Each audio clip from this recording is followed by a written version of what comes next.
பொழுது விடிஞ்சு இவ்வளவு நேரம் ஆகுது, இன்னும் ஒருத்தன தலைவலி கால் வலி வயிற்று வலி ஜுரம்னு ஆஸ்பத்திரி பக்கம் ஆளையே காணோம். டாக்டர் டாக்டர் காப்பாத்துங்க காப்பாத்துங்க. அப்பாடா, ஒருத்த வந்துட்டான். இவனை வச்சே இன்னைக்கு பேமெண்ட்டை தேத்திட வேண்டிதான். என்ன தம்பி, பண்டாட்டி அடிச்சுட்டாளா?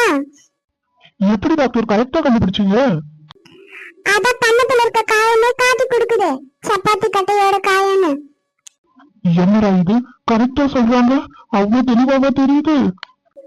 சரிப்பா, ரொம்ப யோசிக்காத, இப்படி கொஞ்ச நேரம் உட்காரு.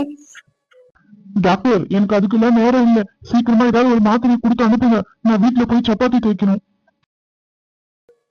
பரவாயில்ல, இவனாவது பொண்டாட்டிக்கு பயந்துட்டு மறுபடியும் போய் சப்பாத்தி தேய்க்கணும்னு நினைக்கிறான்.